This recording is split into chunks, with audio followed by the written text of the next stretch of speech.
Hello traders, welcome to trade with শঙ্খ।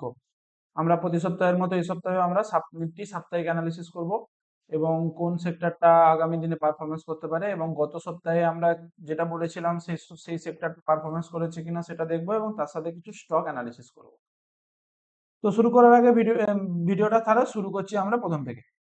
তো first আমরা দেখবো একটা নিউজ। কি নিউজ? ওয়ার। কাদের মধ্যে ওয়ার চলছে? ইরান আর ইসরায়েল। তো যখনই কোনো ওয়ার হয় তখনই কিন্তু মার্কেটে নেগেটিভিটি শুরু হয়, ঠিক আছে? তো আমরা যদি মান্থলি ক্যান্ডেল দেখি, মান্থলিতে একটা কি ক্যান্ডেল বানিয়েছে? Doji candle. এটা মানে কি? এটা মান্থলি ক্যান্ডেল আমাদের ক্লোজিং হয়ে গেছে, তার কারণ 28শে ফেব্রুয়ারি মান্থলি ক্যান্ডেল ক্লোজিং হয়ে গেছে। কত মন্ডে যখন মার্কেট ওপেন হবে তখন কিন্তু একটা নতুন ক্যান্ডেল কিন্তু আমাদের এখান থেকে কিন্তু একটা শুরু হবে, ঠিক আছে? তো সোমবার থেকে সোমবার কি হতে পারে? মার্কেট হিউজ ক্যাপ ডাউন হতে পারে। কেন ক্যাপ ডাউন হতে পারে? তার কারণ কি বললাম, ওয়ার নিউজ আছে, তো সেই জন্য মার্কেট ক্যাপ ডাউন হতে পারে। তো কোথায় ক্যাপ ডাউন হতে পারে? আমাদের যদি গত আমরা আলোচনা করেছিলাম মার্কেট কি, আমাদের মার্কেটে আলোচনা কি ছিল? ডেলি ডেলি ক্যান্ডেলে কি ছিল আমাদের? আমরা বলেছিলাম যে এই যে এই লেভেলটা সাপোর্ট আছে, এখান থেকে একটা আমরা সাপোর্ট মার্ক করেছিলাম, এখান থেকে একটা সাপোর্ট মার্ক করেছিলাম। আর একটা কি 30 মিনিট স্ট্রাকচারে আমরা যদি পুরানো ভিডিও দেখতে পাই তাহলে কিন্তু আমরা এখান থেকে একটা রেজিস্ট্যান্স মার্ক করেছিলাম, ঠিক আছে? তো মার্কেট কি করেছে? মার্কেট ফার্স্ট আওয়ারেই মার্কেট সেই সাপোর্টটা ব্রেকডাউন করে কিন্তু আচ্ছা খাসা নিচের দিকে এসেছে। আমরা বলেইছিলাম ফার্স্ট টার্গেট কিন্তু মার্কেটে থাকবে 25,100। তো মার্কেট 25,181 এসে স্টপ করেছে। তো মার্কেট কোথায় ওপেন হতে পারে আগামী দিনে? সোমবার। সোমবার এই জায়গায় ওপেন হতে পারে, ঠিক আছে? প্রায় 150-200 পয়েন্টের মতো নিচে ডাউনে আসতে পারে, ঠিক আছে? তো যাই হোক, তো আমরা সেটা উইকলি আমরা তো সেটা ইন্টারডে কালকে আমরা প্ল্যান করব। এখন আমরা দেখবো যে আগামী সপ্তাহে কি করতে পারে। তো মার্কেটের এখন কন্ডিশন কিন্তু বিয়ারিশ। এই যে বিয়ারিশ একটা ক্যান্ডেল বানিয়েছে, এবং আমরা যদি স্ট্রাকচার দেখি মার্কেট কি করেছিল, মার্কেট এখান থেকে উপর দিকে গেছিল, দেন পুল ব্যাক দিয়েছিল, কিন্তু পুল ব্যাকটা ফেলিওর হয়ে গেছে। তো কি করেছে এখানে সেলাররা? কি করেছে? এই যে সেলিং ক্যান্ডেল, সেলিং সেলাররা এসেছে, দেন পুল ব্যাক করেছে, দেন কন্টিনিউয়েশন করছে। তো এই কন্টিনিউয়েশনটা কত দূর কি হতে পারে? কন্টিনিউয়েশনটা মার্কেটের এই লেভেলে কিন্তু একটা সাপোর্ট আছে, 24,750, 24,800। এই লেভেলে কিন্তু মার্কেটের সাপোর্ট আছে, এবং এখান থেকে যদি আমরা একটা ট্রেন্ড লাইন টানি তাহলে কিন্তু এইটাও মার্কেটের পক্ষে কিন্তু একটা স্ট্রং সাপোর্ট, ঠিক আছে? অতএব এইটা কিন্তু আমাদের পরবর্তী টার্গেট 24,800, 25,000, 25,000 থেকে 24,800 কিন্তু মার্কেটে অ্যাকুমুলেট করার জায়গা আছে। এখান থেকে কিন্তু মার্কেট আবার একটা এখান থেকে কিন্তু সম্ভাবনা আছে উপরের দিকে যাওয়ার, ঠিক আছে?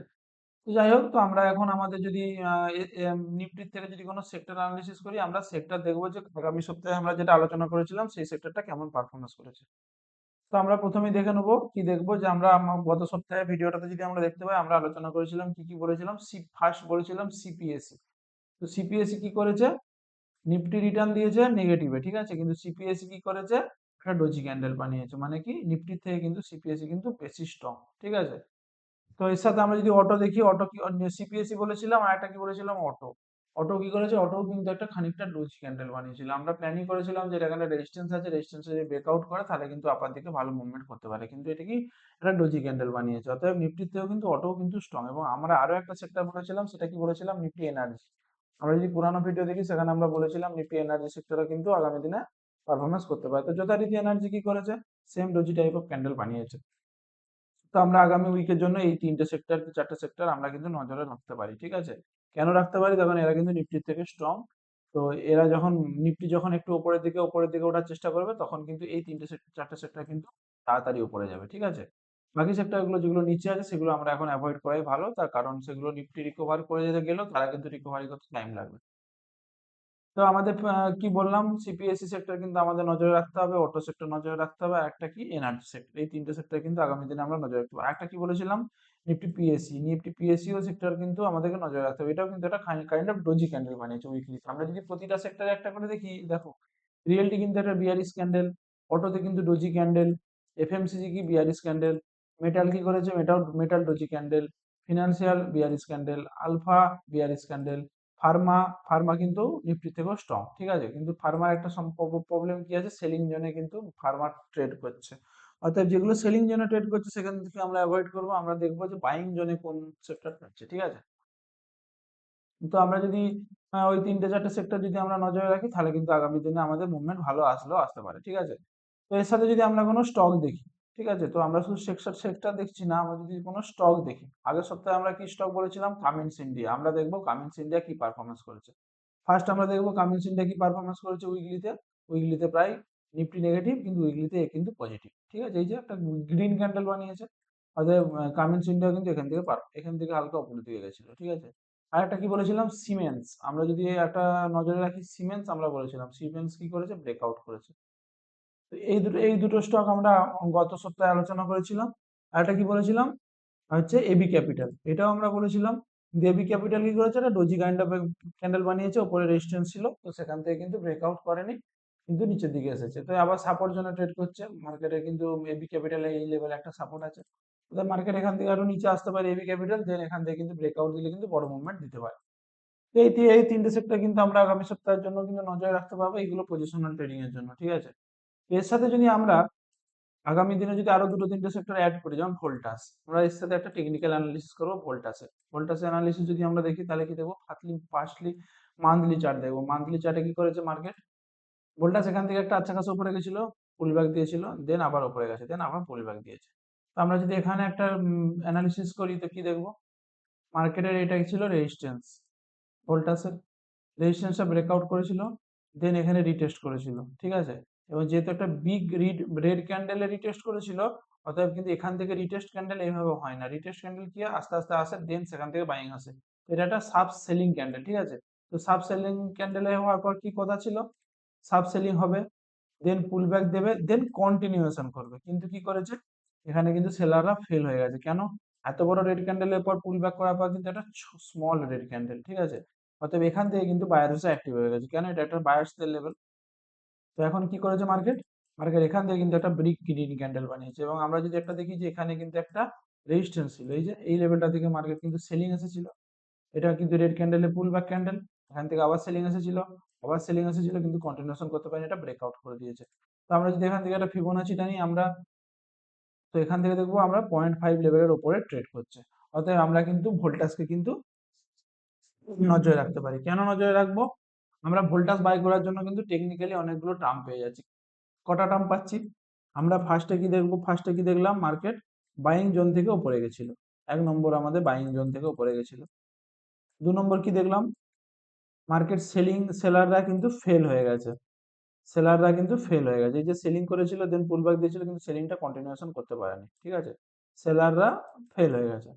3 নম্বর কি দেখবো, ফিফ লেভেল কি করেছে, প্রিভিয়াস যে সুইং ছিল, সেই সুইং এর 0.5 লেভেলের উপরে ট্রেড করছে, অতএব ফিফ লেভেলেও কিন্তু আমাদের সাপোর্ট করছে। 4 নম্বর কি দেখবো, 4 নম্বর যদি আমরা দেখি এখানে উইকলি, এটা মান্থলি চার্টে দেখলাম, উইকলি চার্টে যদি দেখি, তাহলে কি করেছে, এখানে প্রাইস উপরের দিকে গেছে, প্রাইস এই যে উপরের দিকে যাচ্ছে, ভলিউমও কিন্তু কন্টিনিউয়াসলি গ্রোথ হচ্ছে, অতএব এটাও কিন্তু টেকনিক্যালি একটা আমাদের পজিটিভ দিক। এবং যদি আমরা ডেলি ক্যান্ডেল দেখি, ডেলি ক্যান্ডেলে কি করেছে, ডেলি ক্যান্ডেলে প্রাইস কিন্তু ব্রেকআউট করে কিন্তু সাস্টেন করছে, এই যে এটা একটা সেলিং জোন ছিল, এখানে কিন্তু ব্রেকআউট করে কিন্তু মার্কেট এখানে একটা কনসলিডেশন করছে, ঠিক আছে। অতএব আমরা এই জায়গা থেকে আমাদের পজিশন কিন্তু এখান থেকে ইনক্রিজ করলেও খুলতে পারি, কিন্তু আমরা একটু অপেক্ষা করব, কেন, প্রাইস এখান থেকে কিন্তু কন্টিনিউয়েশন উপরের দিকে যাচ্ছে, তাহলে একটু যদি পুল ব্যাক দেয়, কিংবা এই যে ক্যান্ডেলটা আছে, এই ক্যান্ডেলের লোটা যদি হালকা ব্রেক করে, এখান থেকে যদি একটু ব্রেক করে দেন এখানে যদি কোনো হ্যামার ক্যান্ডেল বানায়, আমরা কিন্তু সেখান থেকে একটা বিগ প্ল্যান করতে পারি এই লেভেলটার জন্য। কেন এই লেভেলটার জন্য, তার কারণ আমরা যদি এখানে ভলিউম প্রোফাইল লাগাই, তাহলে কিন্তু এই লেভেলে কিন্তু ভলিউম বেশি ট্রেড হয়েছে, অতএব এই লেভেলে কিন্তু দেখো ভলিউম কিন্তু একদম না এই লেভেলটা, অতএব ভোল্টাস যখন এখান থেকে ব্রেকআউট দেবে একটু পুলব্যাক নিয়ে, দেন কিন্তু মার্কেট যদি একটু সাপোর্ট করে, তাহলে কিন্তু একদম সোজা না করে এখান থেকে প্রায় 15, 16, 20%-এর মতো র্যালি দিতে পারে, ঠিক আছে। তো ফার্স্ট আমরা ভোল্টাসের দিকে নজর রাখবো, দেন আমরা কি দেখবো, সিমেন্স আমরা বলেইছিলাম। তো সিমেন্স কেনার জন্য যদি আমরা এখানে যদি টেকনিক্যাল অ্যানালিসিস করি, তো আমাদের সেম প্যাটার্ন কি দেখবো, মার্কেট কি করেছে, এখান থেকে একটা বিগ র্যালি দিয়েছিল, যেখানে একটা এম প্যাটার্ন বানিয়ে সেলিং এসেছিল। তো সেলিং আসার জন্য কি করতে হবে বললাম, এখানে পুলব্যাক দিয়েছিল, পুলব্যাক দেওয়ার পর কিন্তু এখানে কনসলিডেশন করতে কিন্তু আবার ব্রেক করার কথা ছিল, কিন্তু মার্কেট কি করেছে, এখান থেকে গেছে কনসলিডেশন করে কিন্তু উপরের দিকে ব্রেক করে গেছে, ঠিক আছে। এবং আমরা যদি আরো দেখি, এখান থেকে যদি আমরা ফিবোনাচি টানি, তো ফিবোনাচি টানার পর কিন্তু মার্কেট 0.618 লেভেলে কিন্তু মান্থলিতে কিন্তু ক্লোজ করেছে। অতএব সিমেন্সও কিন্তু আমাদের আগামী দিনের জন্য নজরে রাখা যেতে পারে। এবং উইকলিতে যদি আমরা দেখি, ডেলিতে, তাহলে কিন্তু ডেলিতেও কিন্তু এখানে একটা রেজিস্ট্যান্স ছিল, এই যে মার্কেট এখানে একটা রেজিস্ট্যান্স ছিল, রেজিস্ট্যান্সের উপর লেভেলে ট্রেড করছে। এবং আমাদেরকে একটু যদি আমরা কি বলবো, একটু যদি নজরে রাখি, তাহলে কিন্তু উইকলিতে কিন্তু ব্রেকআউট করে দিয়েছে, এবং মার্কেট কিন্তু নেক্সট উইক কি নেক্সট মান্থ কিন্তু আর একটা বিগ বুলিশ ক্যান্ডেল বানানোর সম্ভাবনা বেশি। আমরা যদি এখান থেকে ভলিউম প্রোফাইল লাগাই তাহলে কিন্তু এই যে ভলিউম কিন্তু এখানে আছে, অতএব এখানে দেখো ভলিউমই নেই, অতএব মার্কেট কিন্তু ব্রেকআউট করেছে, মানে এখান থেকে কিন্তু কন্টিনিউয়াসলি উপরের দিকে যাওয়ার চেষ্টা করবে। ঠিক আছে, আর এটা কি দেখবো অটো সেক্টরের ভারত ফোর্জ। এটা কি দেখবো, এটা কি করেছে, এখানে একটা রেজিস্ট্যান্স ছিল, রেজিস্ট্যান্সটা ডাইরেক্ট মান্থলিতে কিন্তু ব্রেকআউট করেছে। অতএব মার্কেট যদি এখান থেকে একটু নিচে আসে, একটু মানে কতটা, কোনো সাপোর্ট লেভেলে আসে ডেইলি কি উইকলিতে, দেন কিন্তু আমরা এখান থেকে একটা বাই সাইডের জন্য বিগ মুভমেন্টের প্ল্যান করব। সেই বাইং লেভেলটা কোন জায়গাটায় হতে পারে, এতটা তো আর মুভমেন্ট করবে না, তাহলে ব্রেকআউটটা ফেল হয়ে যাবে। অতএব যে কোনো সাপোর্ট লেভেলে আমরা অপেক্ষা করব যদি আসে। ঠিক আছে, আমরা যদি উইকলিতে দেখি, উইকলিতে কি দেখবো, আমরা যদি যে কোনো মুভমেন্ট, ডেইলিতে যদি কোনো মুভমেন্ট দেখি, সেই মুভমেন্টে যদি আমরা ফিব টানি 0.5 0.6 লেভেলে, আমরা সেখানে অপেক্ষা করব। কোথায় পুল ব্যাক দিয়েছে ডেইলিতে, ডেইলিতে পুল ব্যাক দিয়েছে কিভাবে, মার্কেট এখান থেকে গেছিল, দেন এখানে পুল ব্যাক দিয়েছে, দেন আবার গেছিল, দেন এখানে পুল ব্যাক দিয়েছে, দেন এখানে গেছিল, দেন এখানে পুল ব্যাক দিয়েছে। অর্থাৎ এখন অবধি এই যে মুভটা আছে, এই মুভটার কিন্তু পুল ব্যাক মার্কেট কিন্তু এখনো দেয়নি। অতএব আমরা অপেক্ষা করব এই লেভেলটার যদি কোনো পুল ব্যাক পাওয়া যায় কিনা। ঠিক আছে, এই যে লেভেলটা আমরা যদি দেখি, এই যে আমরা এই যে প্ল্যানিংটা করব এই লেভেলটায়। ঠিক আছে, ভারত ফোর্জের আমরা প্ল্যানিং করব 1800 থেকে 1830 এই লেভেলে যদি এসে মার্কেটকে আমরা ভারত ফোর্জকে পাই, তাহলে কিন্তু আমরা এখান থেকে কিন্তু একটা আপসাইডের জন্য প্ল্যান করতে পারি। এবং আমরা যদি এখান থেকে যদি একটা 20 মুভিং এভারেজ লাগাই, তাহলে কিন্তু 20 মুভিং এভারেজটা কিন্তু তখন এই জায়গাতে এসে যাবে। ঠিক আছে, তো আমরা আগামী দিনে এই তিনটে স্টকের উপর কিন্তু আমরা নজর রাখতে পারি। এই তিনটে স্টক কিন্তু আগামী দিনে নিফটি যদি একটু পারফরমেন্স করে, কি আমাদের ওয়াচ যদি একটু যদি ছেমে টেমে যায়, তাহলে কিন্তু এই তিনটে স্টক কিন্তু আগামী দিনে ভালো পারফরমেন্স করতে পারে। এবং আমরা পুরনো বলেছিলাম কামিন্স ইন্ডিয়া, সে ভালো পারফরমেন্স করছে এবং ওভারঅল আরো গেন এখান থেকে হতে পারে। একটা big big big big bullish candle বানিয়েছে, এখানে রেজিস্ট্যান্স ছিল, রেজিস্ট্যান্সটা ব্রেকআউট এখানে করেছে, রিটেস্ট করেছে, দেন কন্টিনিউয়েশন করছে। তো কামিন্স ইন্ডিয়ার ফার্স্ট টার্গেট থাকবে আমাদের 5600, দেন আমরা টার্গেট ট্রেল করতে পারি। কেন, তখন এত বড় বিগ বুলিশ ক্যান্ডেল মান্থলিতে বানিয়েছে, মানে পরের মান্থ আমরা এরকম একটা ক্যান্ডেল এক্সপেক্ট করা যেতেই পারে। যদি নিফটিতে সেলিং সেরকম না আসে, তাহলে কিন্তু আমরা কামিন্স ইন্ডিয়াতে বড় একটা গ্রিন ক্যান্ডেল এরকম আমরা এক্সপেক্ট করতে পারি। ঠিক আছে, এর সাথে যদি আমরা আরেকটা প্ল্যান করি, হিরো মোটোকপে আমরা প্ল্যান করতে এই মুহূর্তে আমরা পারবো না, তার কারণ এটা একটা ডাউন সাইডে ট্রেড করছে। ঠিক আছে, অতএব আমরা এই 3-4টে স্টকের উপর যদি নজর রাখি, একটা হ্যাঁ আর একটা স্টক ছিল আমাদের bank of Baroda. Bank of বরোদাও কিন্তু আমাদের সেম স্ট্রাকচার বানিয়েছে, ব্রেকআউট করেছে, এটা কিন্তু পুল ব্যাকও কমপ্লিট হয়ে গেছে। অতএব এর কিন্তু আগামী টার্গেট কিন্তু 374 380 এই লেভেলটা কিন্তু নেক্সট টার্গেট থাকবে। ঠিক আছে, অর্থাৎ এই 3-4টে স্টক আমরা, আর একটা স্টক বললাম এনটিপিসি, এটাও কিন্তু আমাদের নজরে রাখা যেতে পারে। ঠিক আছে, কেন নজরে রাখতে পারে, আমাদের সেম কন্ডিশন কি, মান্থলিতে বুলিশ, এবং কি করেছে এখান থেকে যদি আমরা ফিবোনাচি টানি, তাহলে কি করেছে 0.6 লেভেলের উপর ট্রেড করছে, 0.6 এর উপর এখনো চাইনি, সেখান থেকে একটা রেজিস্ট্যান্স নিয়েছে, কিন্তু কি করেছে এখানে যে একটা প্রিভিয়াস যে একটা ট্রেন লাইন রেজিস্ট্যান্স ছিল, সেটা কিন্তু ব্রেকডাউন করে দিয়েছে। তো মার্কেট এখান থেকে কি করতে পারে, এনটিপিসি কি করতে পারে, মার্কেট কন্টিনিউয়াসলি উপরের দিকে যাচ্ছে, তো এখানে কি করতে পারে মার্কেট, মার্কেট এখানে গেছে, এখানে পজ নিয়েছে, দেন আবার করেছে, মার্কেট কিন্তু এখানে আবার একটা পজ নিতে পারে। ঠিক আছে, অতএব মার্কেট এখানে যদি পজ নেয় এবং এই যে মুভিং অ্যাভারেজটা যদি এখানে আসে, দেন এখানে আমরা প্ল্যান করতে পারি আপসাইডের জন্য।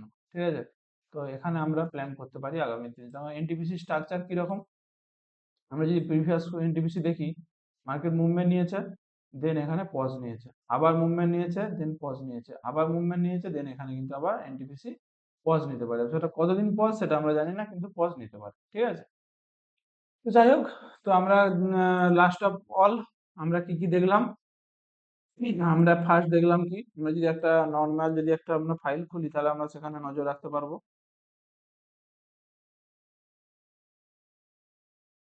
এক মিনিট, আমাদের যদি একটা আমি নজর রাখি, তাহলে কি দেখবো, তো মোরাল অফ দা ভিডিও কি দেখবো, মোরাল অফ দা ভিডিও যদি আমরা এখানে দেখি, তো 1 নম্বর কি বললাম, বেস্ট সেক্টর কি বললাম, স্ট্রং সেক্টর যেটাকে বলে বেস্ট সেক্টর স্ট্রং, কি বললাম একটা, 1 নম্বর হচ্ছে জিপিএসসি, 2 নম্বর অটো, 3 নম্বর এনার্জি, এই 3টে সেক্টরে আমরা নজর রাখবো। আর স্টক কি বললাম, স্টক ফার্স্টে আমাদের কি হলো ভোল্টাস, ভোল্টাস আমরা দেখবো, কামিন্স ইন্ডিয়া তো আমরা দেখছি, আগের সপ্তাহে আমাদের আলোচনা ছিল, কামিন্স ইন্ডিয়া দেখব, ভারত ফোর্জ দেখব, একটা কি বললাম, এনটিপিসি দেখব, stock Voltas, Cummins India, Bharat Forge, NTPC, আর একটা কি বললাম, একটা ছিল এখানে, হ্যাঁ, আর ওটা হচ্ছে bank of Baroda. Bank of Baroda, এই 5টা স্টক কিন্তু আমরা আগামী সপ্তাহ, আগামী মাসের জন্য কিন্তু আমরা ওই 5টা স্টকের উপর নজর রাখতে পারি। যে কোনো স্ট্রাকচার কিন্তু আমাদের এন্ট্রির জন্য হতে পারে এবং বিগ টার্গেটের জন্য কিন্তু আগামী দিনের জন্য আমরা প্ল্যান করতে পারি। ঠিক আছে? তো ভিডিওটা এই পর্যন্তই। চ্যানেলটা ভালো লাগলে একটা সাবস্ক্রাইব করে দিও। আর ভিডিওটা ভালো লাগলে লাইক, শেয়ার, কমেন্ট করে দিও। ধন্যবাদ।